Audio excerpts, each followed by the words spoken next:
The air in the ballroom was thick, smelling of imported jasmine and pure unadulterated dread. My stomach felt like it was full of concrete. I was standing at the altar of the most expensive wedding I had ever planned, my own. The venue, the Grand Regency, was a fortress of marble and crystal, costing more than some houses. Marco insisted on it. He wanted everyone to know he could afford to buy the best event planner, me, and the best venue. I knew the truth, though. I held the detonator, and Marco had no idea I was about to blow his entire life sky high. The orchestra finished the final bars of Pachelbel's canon. The priest, Father Thomas, cleared his throat, his voice formal and serious. He reached the familiar, fateful question. If anyone present knows any reason why these two should not be joined in holy matrimony, speak now or forever hold your peace. Marco gave me that smug, proprietary smirk. That was the look that infuriated me the most.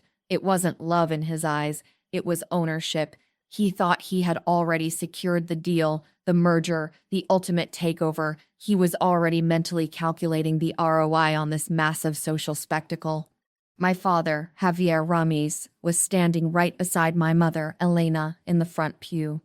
He is a bedrock in our community, a successful developer who built his empire with his hands and his word. A mountain of a man, always respected, rarely angry. His jaw was set like granite. He wasn't supposed to say anything. He was supposed to be the picture of proud restraint, but he moved. Just as the priest opened his mouth to continue the vows, my father stepped into the aisle. His black tuxedo was immaculate, contrasting sharply with the pristine white marble. The entire room, all 500 guests, from high-profile CEOs to rival event planners, went completely silent. It was the kind of silence that feels pressurized, the kind where you can hear your own heartbeat pounding in your ears. The only sound was the distant murmur of the kitchen staff. "I do," my father said, his voice quiet but carrying the weight of a judge's gavel. "I know a reason." Marco's face went from smug to sickly pale in an instant. He actually tried to laugh it off, a forced, high-pitched sound. He thought it was a joke, some kind of elaborate, old-fashioned Latino tradition. "Papa, not now. We need the rings," Marco whispered, still desperately trying to smile at the horrified crowd. My father ignored him.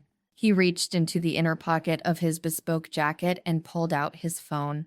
Not a fancy new smartphone, but Marco's old clunky company device, the one Marco had conveniently lost last week. The screen was shining brightly, illuminating the terror in Marco's eyes. My father put on his reading glasses, deliberately slow, savoring the moment. "This is a text message sent yesterday at 4:32 p.m. My father announced, his voice now booming slightly, commanding attention. He looked directly at Marco, who was visibly shaking, his hands clenching into useless fists. "It's from Marco to a number clearly labeled Chloe D, assistant." My mother let out a small, sharp gasp, covering her mouth with a gloved hand. The bridesmaids were frozen statues. The guests began shifting in their seats, whispering like a swarm of locusts. My father took a deep breath. He began to read, loud and clear, every word a hammer blow against the sanctity of the event.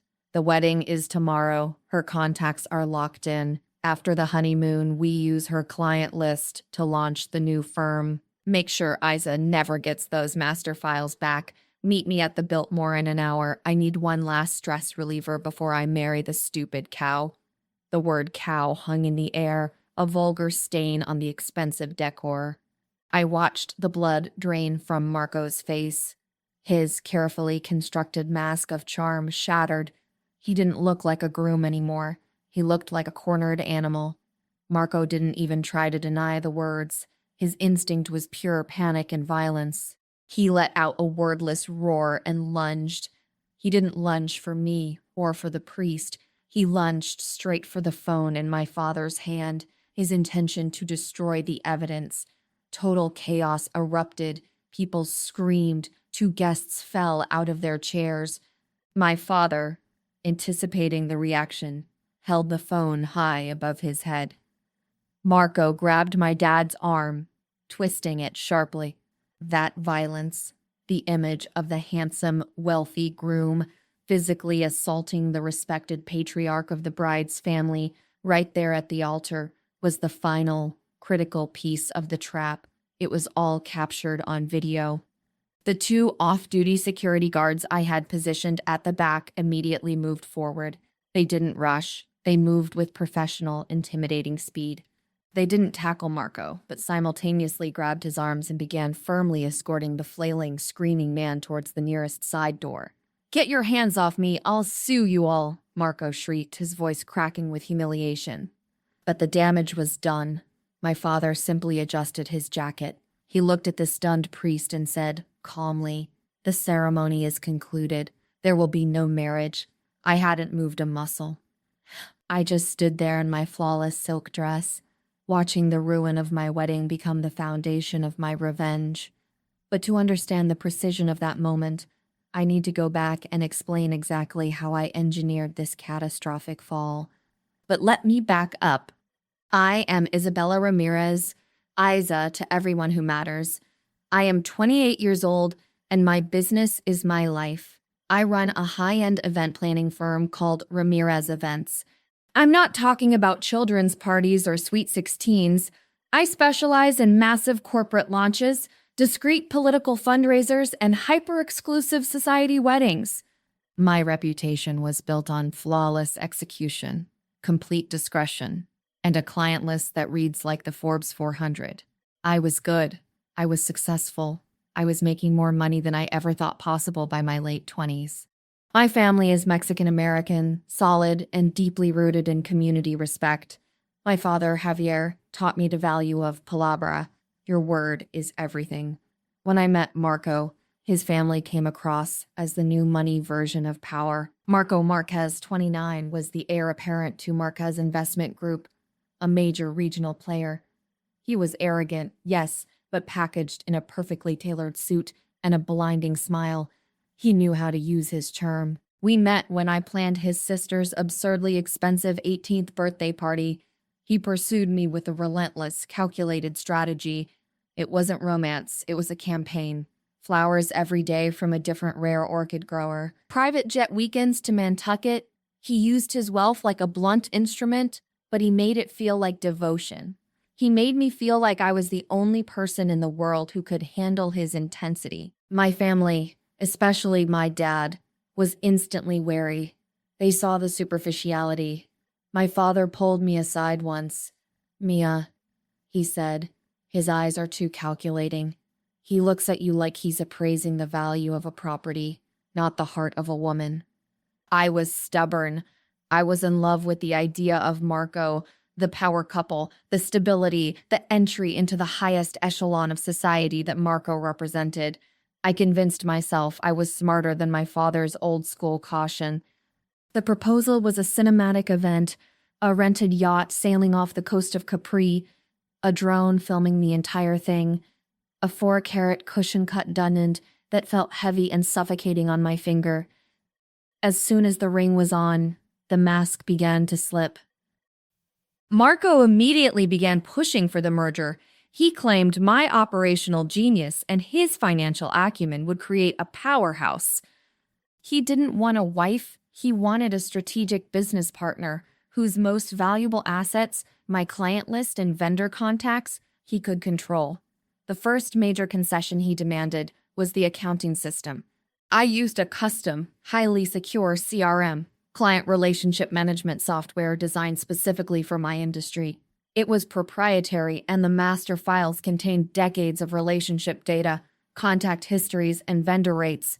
Marco said, "Darling, for our future, we need to unify.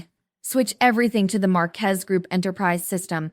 It's better for tax purposes and total transparency." It sounded professional. It sounded logical. I was tired, stressed, and completely in love with the image of Mrs. Marquez. I ignored the cold shiver of professional warning. I signed the licensing transfer. This was the moment he had engineered. That shared software gave him not just visibility, but also the administrative override. It meant he had access to, and could eventually lock me out of, the very backbone of my successful company. My client list was gold, and I had just handed him the combination to the vault. He started subtly belittling my achievements. It's easy to plan a party, Isa. It's hard to manage a portfolio. He made me feel like my creative, demanding, six-figure business was a cute little hobby he was graciously agreeing to elevate. I swallowed my pride. I told myself it was for the future. The truth was, Marco had successfully isolated me from the core strength of my company and positioned himself as the essential figure in my career. The wedding wasn't a union of hearts. It was a hostile corporate acquisition disguised as a fairy tale. I was the unwitting, compliant target. I also made the mistake of sharing all the details about the key power players who were confirmed to attend the wedding. I explained that the guest list was a strategic networking opportunity for my business. Marco just smiled and nodded. I thought he was proud of my connections.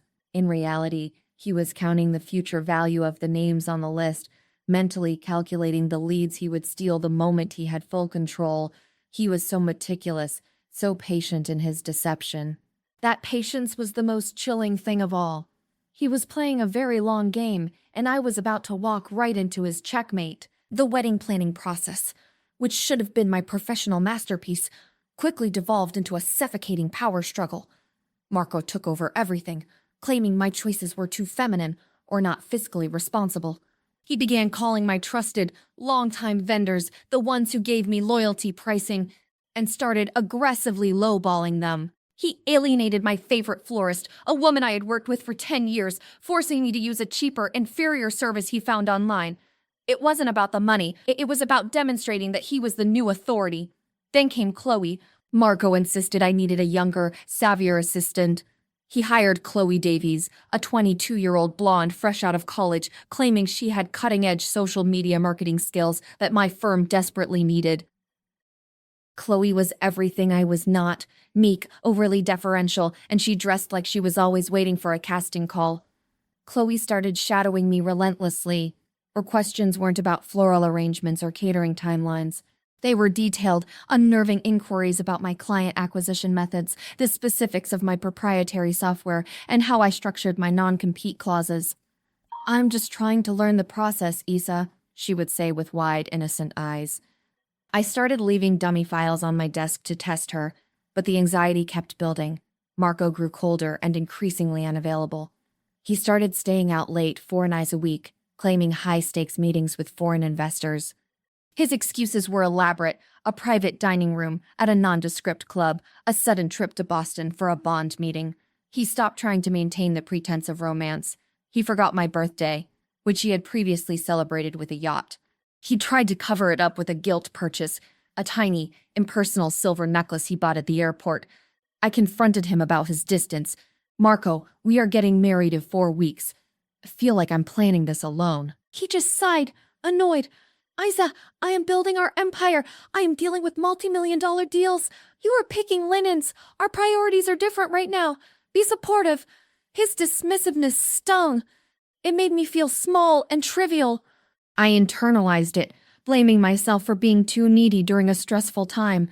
The concrete proof arrived in the form of a detailed expense report. I was reviewing my corporate card statement, which Marco insisted I keep separate for tax purposes, and saw an inexplicable charge, $985 at Belle Nuit Lingerie, located in a city 3 hours away. I froze. I wear comfortable cotton pajamas. I never buy lingerie, and certainly not expensive black lace. I cornered Marco in the kitchen. I held up the printed statement. My voice was tight. "What is this, Marco? Don't lie to me. I did not buy this." He didn't flinch. He didn't even drop his toast. His denial was instantaneous and flawlessly delivered. "Oh, that," he said, snatching the receipt and crumpling it. "It's for my mother, Isa. A very expensive bespoke silk robe for her upcoming birthday. I didn't want her to see the charge on her own card, and I didn't want you to see it and try to outbuy me." He finished the sentence with a charming smile and a kiss on the cheek. It was a brilliant, detailed lie. The mention of his mother, the plausible motivation of not wanting to be outbought, it almost worked. but the way he destroyed the receipt and the total lack of genuine surprise were massive red flags. The stench of deceit was overpowering. The seed of professional doubt had already been planted, but this $985 purchase planted the seed of personal, visceral betrayal. I started paying excruciating attention to Chloe. I noticed that sometimes, when she leaned over the seating chart, she smelled faintly of a very expensive, musky scent, a scent that reminded me of the one time I walked past that Belle New lingerie boutique. I noticed the way she and Marco would share rapid, conspiratorial glances when I was discussing a client budget. They communicated more in those 3-second looks than I had with Marco in weeks. My anxiety became a physical burden. I stopped sleeping. I started losing weight. I was a professional, known for managing chaos, yet my own life was dissolving into an uncontrollable, high-stakes disaster. I knew, deep down, that the man I was about to marry was actively betraying me. I was terrified to open the box, because once I saw the truth, there was no going back. I was trapped by the sheer scale of the wedding and the fear of social humiliation. The wedding was 3 days away. The final guest count was locked. The massive $80,000 floral installation was set to begin its move-in. I was in Marco's downtown penthouse office, pretending to finalize the seating arrangement for the 7th time. He stepped out to take an urgent, highly classified call about a massive pending investment deal. He left his work phone, the one he claimed was retired, charging on the corner of his sleek glass desk. It was the same phone my father had later read the text from. I had a flash of absolute clarity. It wasn't intuition. It was the accumulated weight of all the tiny, ignored red flags finally crashing down. My hands were freezing, yet slick with sweat. I knew his password. Our first real dinner date anniversary. He was sentimental about control, not about me. I picked up the phone. My entire body was vibrating with adrenaline. The first thread I saw under recent was not the financial analyst he claimed to be talking to. It was Chloe D., assistant. I opened the thread. I didn't cry. I didn't even gasp. The betrayal was so massive, so meticulously planned, that it transcended personal sadness and became a cold professional revelation. The texts weren't just about their clandestine meetings in the Biltmore Hotel. That was just the garnish. The main course was the corporate espionage. They were discussing my business in brutal transactional detail.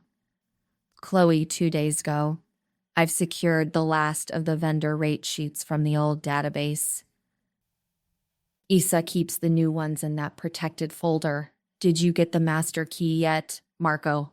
Reply, almost. She thinks the new enterprise software is just for tax simplicity. I control the API key. Once the papers are signed, our marriage certificate, I get full legal power to change the master passwords. She's too focused on the napkins to see the real contract. The word contract, instead of vows, hit me harder than the revelation of the affair. They weren't stealing my fiancé. They were stealing my entire livelihood. Then came the texts about the wedding itself. Marco referred to the 500 high-profile guests as our target demographic. For the launch of his new sham firm, he called my long-term clients the easiest fish to poach. And then the venom. Chloe, she just approved the massive floral budget. She's so clueless.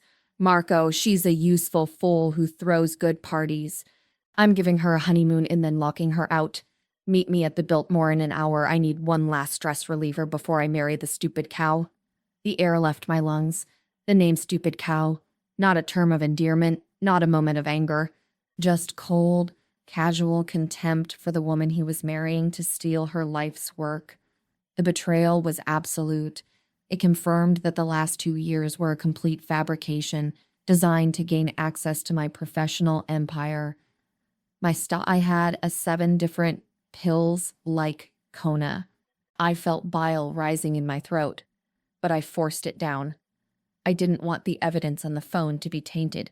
I went completely, dangerously calm. The panic was gone. It was replaced by a singular, focused rage. Marco had orchestrated a high-stakes corporate crime, and he thought he had won.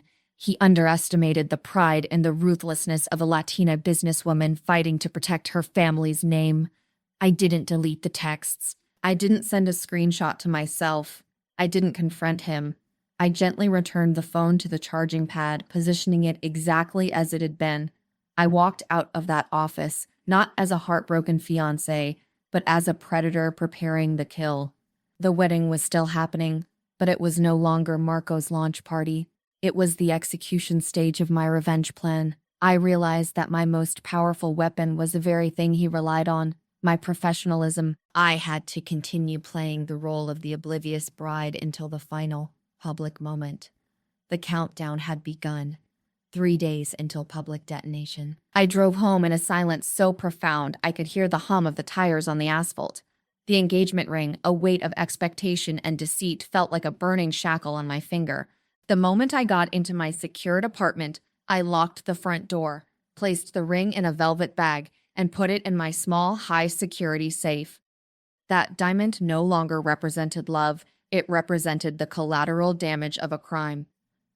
The plan formed immediately. It had to be fast, legally unassailable, and publicly devastating. Marco's power came from his reputation in the financial sector and his family's prestige. To kill him professionally, I had to destroy his reputation publicly with irrefutable evidence and, ideally, witnesses.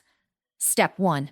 Digital fortress and legal immunity. I called my most trusted, most discreet vendor, a cybersecurity expert who typically dealt with bank-level security breaches and high-stakes corporate divorces.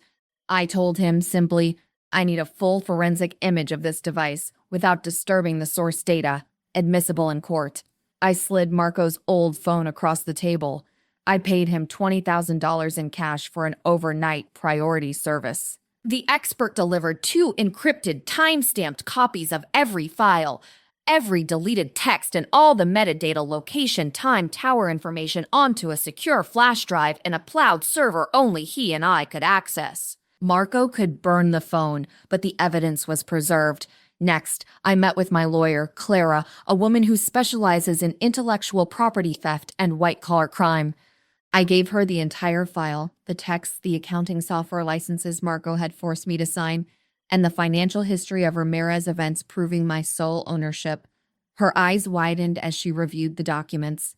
This isn't a breakup, Isa, Clara stated. This is attempted theft, wire fraud, and corporate espionage. We will shred him. But timing is everything. Step 2, the element of surprise and public staging. Clara agreed that a courtroom battle would be slow and private.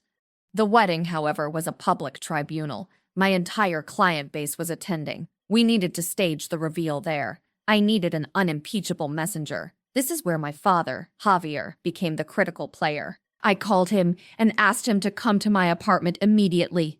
When he arrived, I handed him the printed, notarized transcripts of the texts. Just the most damning parts. The lockout plan, the co-conspirator Chloe, and the stupid cow comment. I explained that if I read it, Marco and his family would paint me as an emotional, hysterical woman seeking revenge. If he read it, the voice of the community and the family patriarch, it was an indisputable verdict. My father read the transcript twice. He looked at me, his eyes filled not with pity but with fierce pride. I will do it, he said. The world will see the kind of man he is. Step 3. Anticipating the violence. I knew Marco would react violently. His entire plan hinged on control and public image. Losing both simultaneously would trigger a catastrophic meltdown. To protect my father and to secure additional evidence, I hired 2 former police officers, now working high-end private security, as guest monitors for the ceremony. I instructed them to stand discreetly near the back aisle and to intervene only if a physical altercation occurred. Their sole purpose was to subdue Marco and ensure the entire incident is recorded cleanly. I also made sure my main wedding videographer had strict instructions to keep rolling, no matter what happened during the vows. The final 3 days were the hardest. I had to look Marco in the eye, discuss floral arrangements, and pretend I was excited to marry the man who called me a stupid cow. I maintained my professional facade perfectly, even managing a few tearful moments about how happy I was. Marco was completely confident. He thought he had me exactly where he wanted me, isolated, distracted, and walking right into his final trap. But the fact was, Marco wasn't marrying me. He was marrying my father's reputation, my client list, and a public relations disaster I had carefully planned. The morning of the wedding felt surreal. I sat in the bridal suite, sipping iced coffee, while my makeup artist marveled at my serene calm. I was not serene. I was operating on pure, cold adrenaline.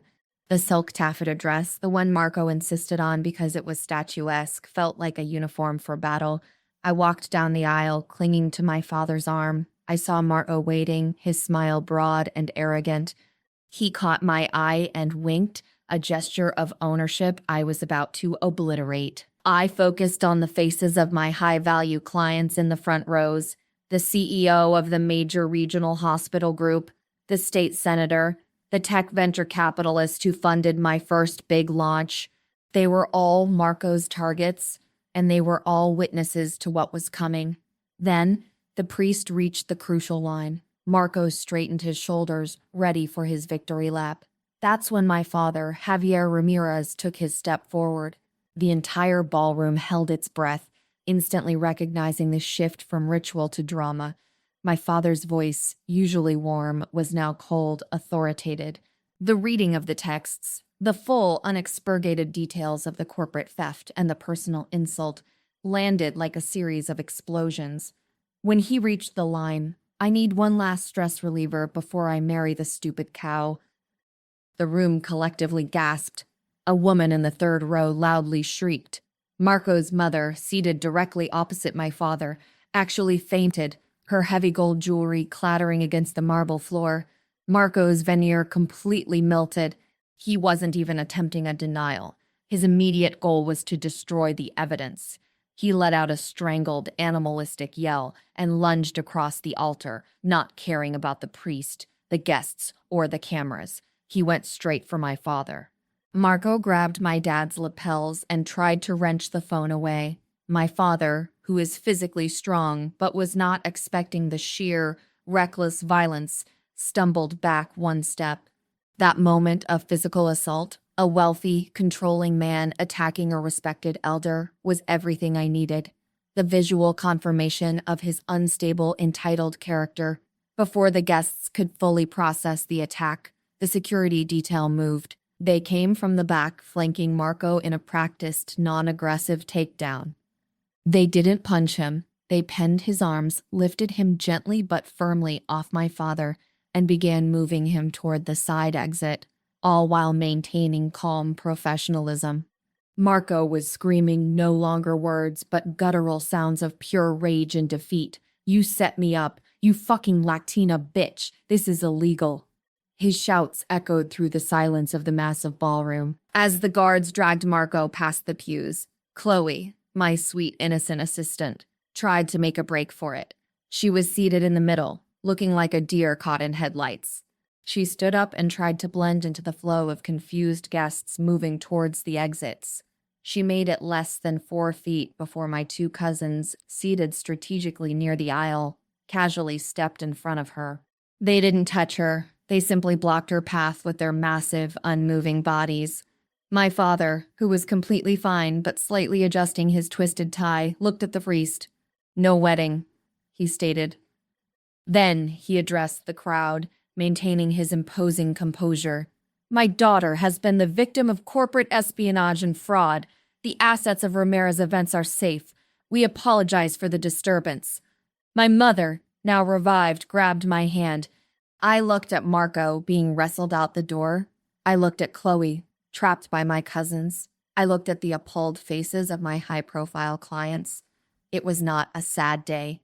It was the most satisfying moment of my entire professional life. The biggest deal I ever closed was the one that destroyed my biggest enemy. The aftermath was not a slow drizzle. It was a Category 5 hurricane. Within 2 hours, the videos were everywhere. Not just the footage from my hired videographer, but dozens of cell phone videos from prominent guests who had captured the entire humiliating spectacle. The angle of my father reading the text, Marco's face collapsing, and his violent lunge across the marble altar. It was undeniable. The headlines were immediate and brutal. Financier heir caught cheating and assaulting father-in-law at million-dollar wedding. The society blogs, the business journals, and even the local news ran the story. Marco was not just a cheating scumbag. He was a liability. My lawyer, Clara, moved with the speed of light. That same evening, we filed a massive civil suit against Marco and the Marquez Investment Group for attempted corporate theft, breach of fiduciary duty related to the shared software, and assault against my father. The forensic evidence was ironclad. The video footage of the assault was the perfect smoking gun for the assault claim, which was necessary to show his violent character in the business suit. The financial fallout for Marco was catastrophic. His family's firm, already leveraged, was dependent on an image of pristine respectability. Major institutional investors began pulling their capital immediately. Who trusts a man with billions who attacks an elderly man at his own wedding? Within 72 hours, the Marquez firm was in emergency restructuring, and Marco was temporarily and then permanently removed from his executive position. He was toxic. As for Chloe, my assistant, she found herself named as a co-defendant in the suit for her role in the corporate espionage. She was not only fired, but also completely blacklisted. When she was blacklisted, I have no idea whatsoever is out like. When she tried to claim unemployment, Clara sent the judge a copy of the text thread detailing her plot. Her budding career was over before it began. My company, Ramirez Events, didn't just survive, it thrived. I released a single, elegant statement that confirmed the facts, thanked my guests for their support, and emphasized that my business records and client data were 100% secure. I spun the entire disaster. My new brand message became, "If I can handle this kind of corporate espionage and public chaos, imagine how flawlessly I can manage your next event." I immediately secured 3 major corporate clients who admired the surgical precision of my revenge. My reputation went from great planner to unbreakable, formidable businesswoman. The reception, planned to the minute, was still utilized. We quickly renamed the evening a Ramirez Family Freedom Celebration. We donated the excess food and flowers, opened the bar to the loyal guests who stayed, and put on music. My father raised a glass of expensive champagne, not to bride, but to the warrior. To Isa, he said, his voice warm with pride, the woman who plans the perfect event, even the destruction of her own wedding. She protected her name, her family, and her fortune. I never saw Marco again, except for an angry, defeated glance across a crowded courtroom months later. He ended up facing significant financial penalties and a permanent injunction against soliciting any of my former or existing clients. He tried to sue me for defamation, but the forensic evidence in the video of the assault made his claim laughable. I didn't get a husband, but I got something infinitely more valuable: the vindication of my professional honor and the respect of an entire ruthless industry. I learned that the best defense is not crying or begging, it's cold, meticulous planning. My professional life is now more successful than ever, and I will never again mistake a 4-carat diamond for true security.